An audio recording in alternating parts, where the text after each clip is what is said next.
जय श्री राम। आज 22 जनवरी सन 2024 को अयोध्या में श्री राम लला मंदिर में पदार्पण किए। आज उसी के उपलक्ष्य में मैंने उन्हीं के लिए श्री राम कथा के रूप में एक स्टोरी आज आपके सामने रख रहा हूँ, जो इस प्रकार है। श्रवण। एक था श्रवण, पतला, ऊंचे कद का, स्वस्थ और बहुत समझदार। उसके माता पिता वृद्ध, अंधे और अशक्त थे। छोटी सी झोपड़ी में रहते थे। श्रवण माता पिता की खूब सेवा करता था। माता पिता झोपड़ी में बैठे बैठे माला फेरते रहते। एक बार आधी रात के समय श्रवण की नींद टूट गई। उसके माता पिता धीमे स्वर में कोई बात कर रहे थे। चारों ओर एकदम शांति थी। तभी माँ की धीमी आवाज़ श्रवण के कानों में पड़ी। तीर्थ यात्रा पर जाने की इच्छा बहुत होती है, लेकिन श्रवण ने माँ को गहरी सांस लेते हुए सुना। तभी पिताजी की आवाज़ सुनाई दी, पर तीर्थ यात्रा पर जाया कैसे जाएगा? हम दोनों ठहरे अंधे और अशक्त, न हिला डुला जाता है, न चला जाता है, न दिखाई देता। तभी माँ की आवाज़ सुनाई दी, तीर्थ यात्रा पर न जा सके तो कोई बात नहीं, जैसी ईश्वर की मर्जी। भगवान ने हमें कितना समझदार पुत्र दिया है। वह हमारी कितनी सेवा करता है, मानो ईश्वर की सेवा कर रहा हो। यह सुनकर श्रवण का हृदय बर्फ की तरह पिघलने लगा। श्रवण ने संकल्प किया, कैसे भी हो माता पिता को तीर्थ यात्रा करवानी ही है। श्रवण बहुत ही सेवाभावी, मेहनती और बुद्धिमान था। उसने एक कांवर तैयार की। उसके पलड़ों में उसने माता पिता को बिठाया। फिर कांवर अपने कंधे पर उठाई और जय गणेश बोलते हुए श्रवण वहां से चल पड़ा। गांव की सीमा पार की, खेतों को पार किया, झाड़ी और जंगल पार किए, नदी पार की, नाले पार किए। गांव के बाद गांव पार करता गया। ऊंचे ऊंचे पहाड़ आए, गंगा आई, यमुना आई, देवी देवताओं के मंदिर आए। बेटा श्रवण माता पिता को नदियों में स्नान कराता, उनके बदन पोंछता, कपड़े पहनाता, फिर उन्हें मंदिर में भगवान के दर्शन कराता। श्रवण को तो माता पिता में ही भगवान दिखाई देते। माता पिता बहुत ही खुश थे। माता पिता को इतना खुश देखकर श्रवण की तो सारी थकान मिट जाती। दर्शन करके माता पिता कुछ देर आराम करते। इसके बाद श्रवण तुरंत कांवर उठाता और उत्साह से लंबे लंबे डग भरने लगा। इसके बाद फिर से गांव, वन तथा नदी और नाले, जंगल, झाड़ी, पहाड़, पहाड़ी तथा मंदिर, फिर मंदिर और फिर मंदिर। अशक्त और अंधे माता पिता की खुशी का ठिकाना नहीं था। नगर नगर, गांव गांव, गली गली, घर घर श्रवण की प्रशंसा होने लगी। धन्य है ऐसा बेटा, धन्य है माता पिता, और पुत्र लायक हो तो दुख संताप नहीं करता। लोग प्रार्थना करने लगे, हे भगवान बेटा दो तो श्रवण जैसा। और फिर श्रवण कांवर कंधे पर उठाकर चलने लगा। श्रवण चलता रहा, चलता रहा, चलता रहा। सूर्य सिर पर आ गया। गर्मी बढ़ने लगी। रास्ते में माता पिता को प्यास लगी।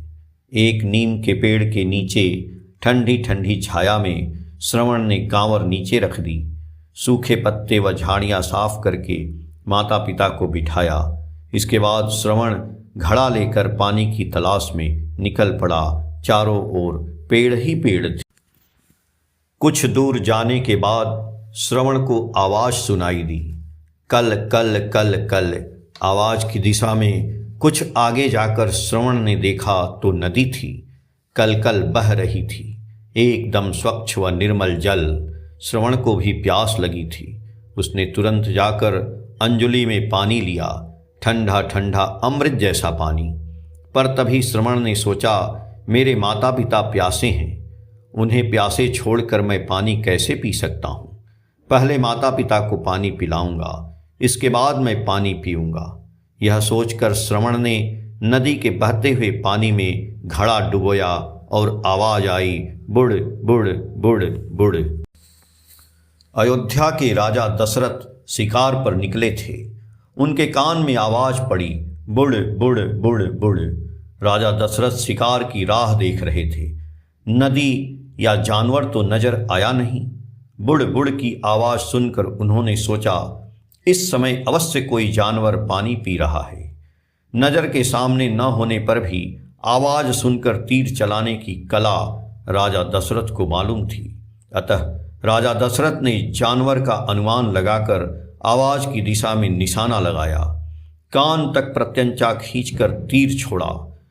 सन, तभी जानवर के बजाय समूचे जंगल को दहला देने वाली किसी लड़के की चीख सुनाई दी, हाय मेरी माँ, हाय मेरे पिताजी। राजा दशरथ का हृदय धड़क उठा। वे व्याकुल होकर भागे। जाकर देखा तो उनके तीर ने जानवर के बजाय किसी युवक की छाती को बींध दिया था। रक्त की धारा बह रही थी। राजा दशरथ ने झट से तीर को खींचकर बाहर निकाला। रक्त और तेज गति से बहने लगा। मुश्किल से सांस लेते हुए, हिचकियां भरते हुए युवक ने बड़ी मुश्किल से कहा, मेरा नाम श्रवण, मेरे अंधे माता पिता प्यासे, तुरंत जाकर उन्हें पानी। कहते कहते श्रवण ने घड़े की ओर इशारा किया और उसका सिर एक ओर लुढ़क गया। राजा दशरथ ने देखा तो श्रवण के प्राण पखेरु उड़ चुके थे। राजा दशरथ का हृदय विलाप करने लगा। उन्हें अपनी भूल समझ में आई। दुख भी बहुत हुआ, पर अब क्या हो सकता था। तभी राजा दशरथ को याद आया, श्रवण के माता पिता प्यासे हैं। राजा दशरथ ने कांपते हाथों में घड़ा उठाया, पर पांव उठ नहीं रहे थे। बड़ी मुश्किल से उन्होंने पांव उठाए। धीरे धीरे चलते हुए भारी मन से राजा दशरथ श्रवण के माता पिता के पास पहुँचे। समीप आती पैरों की आहट सुनते ही माँ ने कहा, यह पैरों की आवाज़ मेरे श्रवण की नहीं है। कौन है बेटा तू? तेरी चाल इतनी भारी क्यों है? क्या जवाब दें? राजा दशरथ की जीभ उठ नहीं रही थी। शब्द मिल नहीं रहे थे। हृदय भर आया। फिर भी छाती पर पत्थर रखकर राजा दशरथ ने कहा, मैं राजा दशरथ हूँ। जानवर समझकर मैंने तीर चलाया, लेकिन वह तीर लेकिन क्या? श्रवण के पिता ने अधीर आवाज से पूछा। वह तीर भूल से श्रवण को लग गया और श्रवण की मृत्यु हो गई। रुआसी आवाज में राजा दशरथ ने आगे कहा, आज से मैं आपका बेटा श्रवण बनूंगा, आपकी सेवा शुश्रूषा करूंगा, आपकी अधूरी तीर्थ यात्रा पूरी कराऊंगा, इसके बाद आपको अपने महल में रखूं। राजा दशरथ बोल तो रहे थे, पर श्रवण के माता पिता के कान में यह कहाँ सुनाई देता।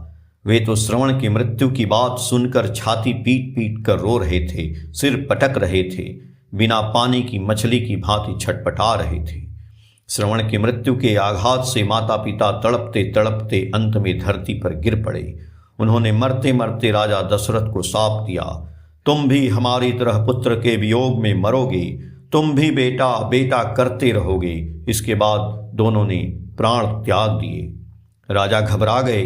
हाथ से मिट्टी का घड़ा सरक कर नीचे गिर पड़ा और धप की आवाज के साथ घड़ा फूट गया। मिट्टी के घड़े के टुकड़े उड़कर इधर उधर बिखर गए।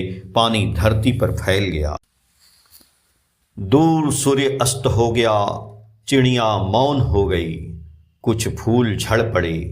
धीमी चाल से राजा दशरथ अपने महल की ओर चल पड़े। पूरा जंगल उदास हो गया। पूरा जंगल अंधेरे में डूब गया। इस घटना को घटे कितने युग बीत चुके हैं, फिर भी लोग आज भी कहते हैं, बेटा हो तो श्रवण जैसा।